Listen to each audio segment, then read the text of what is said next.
Welcome to One Word Today. I'm Sophie, your pilot into the universe of Chinese. Let's continue unpacking some almost boxy characters, missing just bottomless box. Okay, June. We have met it a few times this week. And now we place something kind of not exactly inside, but in this in and out, in this edge. Okay, turned out I did some research about what this is about. This is a human figure, right? In today's contemporary Chinese, this is human figure. The whole thing means inside. 内 is how it's pronounced. And then we look at traditional, it looks almost the same except if you can notice here, this human figure turned reversed.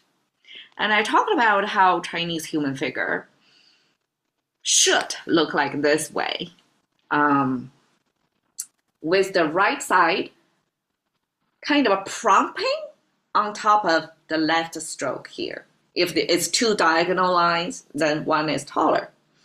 Okay, because Chinese is a leftward facing oriented culture, we face toward the left, and this shorter side turn out to be your front side, and the longer is your back chain of your body, the back torso.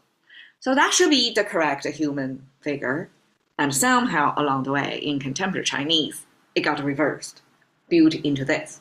And this then becomes enter, the concept of enter. If you look at 2,000 years ago's dictionary Xu Shen compiled, as a pet project, just take a moment to appreciate this one single guy without funding from the government or research institution just decided to compile a dictionary of 9,000 plus Chinese characters. And then that's the first step of standardization. Otherwise, people use their own version as kind of, this is mine. Like, why would I want to succumb to your version, right? But then this dictionary came out and eventually went to the power center. The ruler decided, okay, give the blessing, and then this becomes the standardized. So now we have standardized. We see this Xu Shen 2,000 years ago's pick of one of the many versions of the concept of nei. It's made of, instead of one side taller than the other side, actually this one is neutral. This one is symmetrical. It's like exactly left and right equally weighted. There's no side prompting or toppling over or towering over the other side. It's symmetrical. So that image came from the arrowhead. Okay, ancient weaponry, important long-range weaponry, because in Chinese we have many Chinese characters that got the inspiration from arrowhead. Like, if you know something, how do you show you know something? You can talk about something in a speedy way, and then the speed was expressed by the arrow speed. Because, okay, today we're talking about light speed, or supersonic, faster than the sound speed. In ancient times, either it's a horse speed or arrow speed. That was the speed top level back then. So arrow was commonly used in Chinese to express human things. Okay, so this arrowhead originally just looked like this. And then in Xu Shen's dictionary, kind of squished like that. So there was this form transformation. The reason why it's arrowhead originated from is because it means enter. What is enter? Enter means breaking the surface from one space, break through the surface, enter into another space. And what's the, a good one to show entering? It's the arrow. That the arrowhead is going to pierce, hopefully, your enemy's skin. Any one of us could be the target, but it's ancient technology, and arrowhead was used in this concept, in building the concept of entering. So entering into Jung. In this case, could be a personal space, because in ancient times, Neolithic age, 3, 4, 5,000 years ago, that people, before they mastered the technology of development of a communities, house building, before we can build a self-standing with 4 walls and a roof and a solid foundation, all that, before you have that technology, humans live subterranean. So it's instead of a cave living, which is kind of embedded in a mountain, right? And because Chinese is an agrarian society, living in the mountain is not really helpful. You want to live close to a farm field, and farm field is flat. Flat is easier for irrigation, for farming purpose in general, and to live flat area, but without a house building, like how do you think people would survive in our environments to stay away from the weathers? They kind of dig a hole under the ground. So this is ChatGPT, haven't validated, but I think it's logical and making sense that it's about 0.5 meters down. So you didn't really dig a grave per se for yourself, because you and your family live in that space. So it has to be able to host several humans of your household in there. So it's deep, wide enough, and then covered, instead of have a roof prompt on walls. So this is kind of a roof prompt on top of the, what do you call that?